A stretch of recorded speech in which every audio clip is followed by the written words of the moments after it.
Peace, family. It's your brother Shaka Shakur. And today I'm here with a message, man. And the message is no more. We cannot allow any more murder, intimidation, or brutality of our people. So all you groups, all you revolutionary groups, all you militant groups, this is not the time to use this opportunity to further your ranks. This is the time to use your skills to further our cause as a people. What we have now is a resistance, but what we can have is a revolution. It is time for us to be liberated. They cannot continually come into our neighborhoods and randomly select us for murder. There is nothing irrational in what I'm saying, nor is there any irrational thoughts going on in my head. This is very clear, precise, and to the point. If you have the ability to garner a permit and carry a weapon, do so. Arm yourselves. Prepare to defend yourselves. We want peace, but we understand in order to have peace, we must prepare for war. There is a Latin saying, sic vis pacem parabellum. It means, when you want peace, prepare for war. The Romans knew it, and every other force knows it except for us. This is not a time to get locked in frivolous debates about ancient Islam or ancient Kemet or the Dogon and etc. Yeah, that's good, healthy food, but right now we need battlefield lecturers. We need people who are going to talk about Pan-African strategies and help implement plans now to get us there. We don't need people going around beating their chests. We need people beating the war drum. As we speak, Mumia Abu-Jamal lies almost on his deathbed. And we've been yelling fire in the sky for too goddamn long. Now what you gonna do? Not only does he lie on his deathbed, but other political prisoners, their health is deteriorating on purpose behind the wall. As we sit, the U.S. government is in conversations with easing sanctions on Cuba to create an atmosphere to put our sister Assata Shakur in danger. An innocent woman who has been illegally set up, and now she is the number one on the terrorist watch list, really? For fighting for her freedom. And being shot multiple times, unarmed, in a quest for her freedom. I think it was one of their people, I think it was Nathan Hale, if I'm not mistaken, that said, give me liberty or give me death. I look at the news, our young people in Baltimore, they're standing up all across this country. Young and old standing up. It's about time. I'm not here to talk about how you stand up. I don't care if you throw a rock. I don't care if you throw a garbage can. I don't care if you carry a sign. I don't care if you carry a rose petal. As long as you're standing up to tyranny, that's all that counts. We as African people need to organize ourselves first and foremost. Yes, yes, yes. There is the John Brown theory. There is the Marilyn Buck theory. There is the Weather Underground theory. I totally understand the use of allies during war. But let's look at something. Malcolm said history best rewards all research. So let's look at our history. The greatest general of all time is Hannibal. Yes, Hannibal did defeat the Romans with the use of other European forces, the berserkers, the Gaul, the Celts. He rallied them up against a common enemy. But how was he able to do that? Because he was clear that he was an African, a Carthaginian. His army didn't come across the hill integrationist. They didn't go across the mountain as integrationists. They went across the Alps as Africans from Carthage who were going to settle a score with Rome.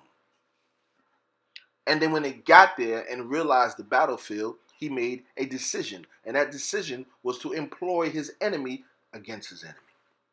The same way they do you when they hire you into their law firms or into their corporations, when they give you these jobs, when they put these grants in your pocket, when they give you the video games and all these things that make you feel like you're a part of this. They are only doing this to employ their enemy against their enemy, which is the liberation forces of African people. Don't be foolish. So if we are not together as a people, what the hell are we going to do at the table with somebody else except get in the way or assimilate that more organized group? If white people want to get out there and fight and turn it up, go ahead. I'm not stopping you. But I'm not waiting for you either. We have a young brother who stood up and put the flag down and had other Africans stepping on this, rag down, and had other Africans stepping on this rag, this United Snakes of America rag. This same rag here. They said, well, why do you got it on your chest? You notice it's red, black, and green because if anything, we built this country. So if it's going to have a symbol, it's going to be our symbol. These 50 states belong to us, nobody else. We built them. People of color built them. Native people held it down. Asian people held it down. African people held it down. Europeans received. And you'll say, but there were indentured servants that came here. There's a difference between being an indentured servant and a prisoner of war. So spare me. So don't demonize those young people. Don't criminalize them. They're doing what's naturally right, what should be done. When you have an itch, you scratch. It's natural. We don't have to explain ourselves anymore. You're either with it or you're not. That's as simple as that. We're not going to waste time justifying our anger. Black nationalism is not and never will be the equivalent of white supremacy. Ever. I see some people saying that. You're sadly mistaken. When you see young militant groups or militant people, militant meaning people willing to use military force if necessary to protect themselves from a greater oppressor. When you see African people who are angry, there's nothing wrong with that. That's quite logical after all we've been through. They should be glad. Angry is all we are. So don't justify it. Don't buy into that. Black supremacy, please. We don't know such thing. We're black nationalists, meaning we're black and we believe we want a nation of our own, or the ability to control our goings and comings within this nation. Black power is healthy. Yes, I want power, the ability to define my own destiny. Who doesn't? So we need to reorganize, rethink. Stop being scared of yourself. Stop fighting amongst ourselves. They've got us tripping in South Africa, bugging out in the Congo, losing our mind up in Northern Africa. All in Nigeria, we're going crazy. They got us going crazy here. And in Brazil, we're going crazy. In the Caribbean, we're going crazy. They got us going crazy while they go to the bank every day with the money that you spend going crazy. Stop that. We're not terrorists. The only terrorist is the United States of America. They're the terrorists. So when you see this young man, or any young people, or anyone, with this rag, this red, white, and blue rag on the floor, go ahead and step on it. It's psychologically liberating. Take down the white Jesus off the wall. I'm not stopping your Jesus. Get your Jesus on. But make sure the Jesus look like you. I'm not stopping your Islam. Get your Islam on. But make sure it reflects you. And people who are so-called following the traditional faiths or the traditional systems, make sure that you don't follow those systems in the same class-graded, oppressive manner as those who taught you so-called religion in the first place. Because a lot of you, I don't care if you got an uncle and you're still acting like the white Christian. I don't care if you got eleke beads and all that. You're still fighting amongst yourself over color nonetheless. Let's keep it 100. We need all warriors to the front. Playtime is over. Pull together, organize. And like I said, you militant groups, these individuals who are on the ground, don't use this as an opportunity to boast of yourself. Use this as an opportunity to grab what we've been waiting for a long time. That's a piece of the pie. Stop taking each other down. Stop chopping each other's legs out from under each other. You don't like Shaka Shakur? Fine. Don't like me. Like the movement. We ain't got to hang out together. We got to get free together, though. Stop talking about one another. Stop sabotaging everything. If you're scared, get the hell out the way. And let those of us who are not scared handle our business. Oh, I got a family. We all got a family. Oh, I got a job. We'll create a job then. Oh, I got this. We all got the same things, man. The difference is, do you want to be free or not? Or do you just want to continue to pick cotton? What's the deal?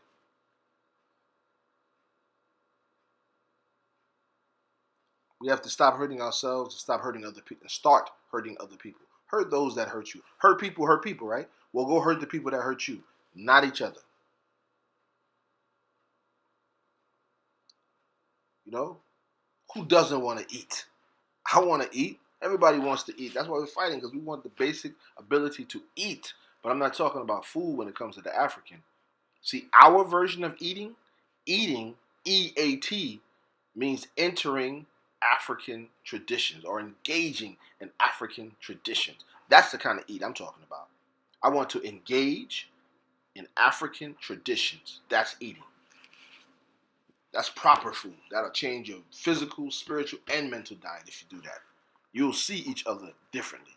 You'll smell differently to one another.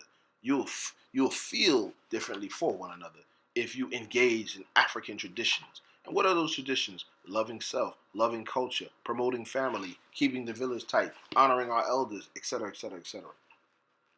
And once you eat that kind of food, F-O-O-D, when you engage in an African traditions, you will have freedom over our destiny. Got that? So eat food. Eat. E-A-T.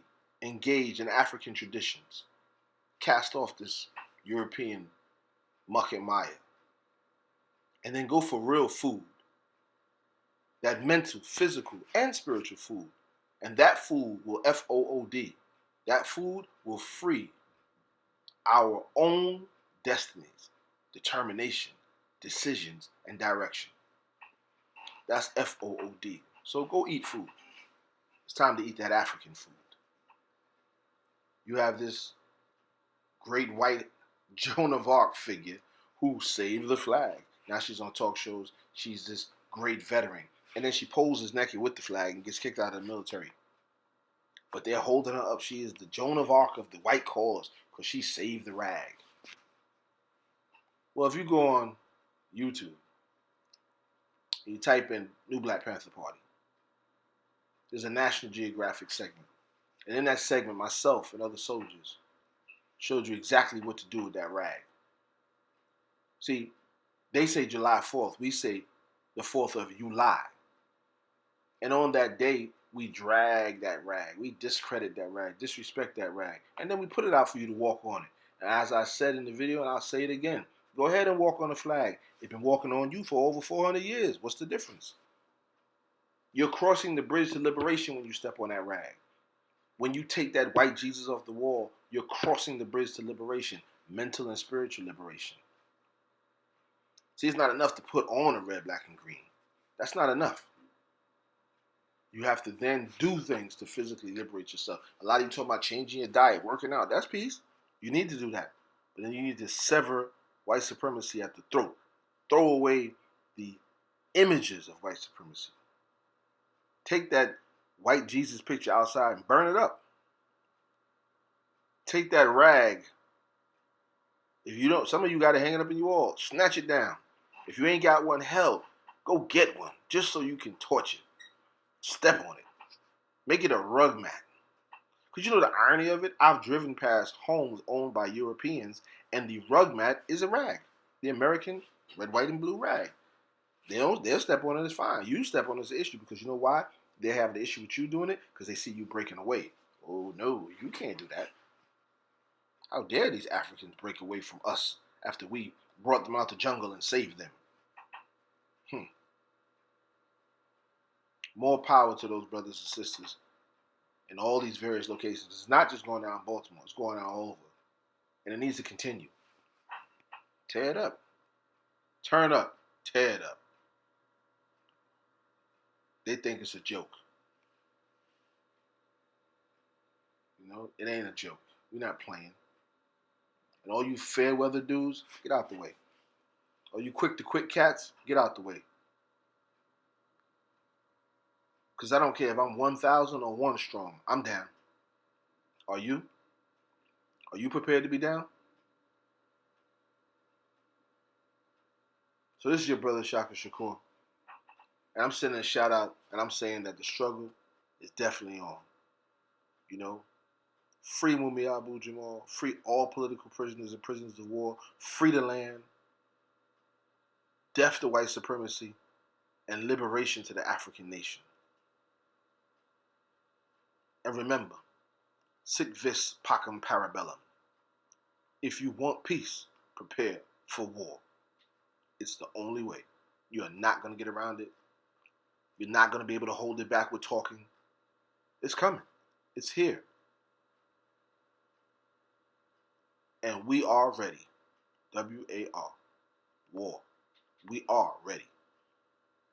Stop telling yourself otherwise. Stop casting self-inflicted mental mysticisms with your words. We can't do this. We can't do that. We can't do this. You shut yourself down every time you say it. We've all been burned. All of us. Put that behind you. Don't bring it up every time you talk, because you're talking yourself out of your own liberation. As a man thinketh, so is he. So I speak, shall it be done. Bring your own reality into the mix. You're the original man. You can do it. We've already won. We just got to catch up to the win. Peace.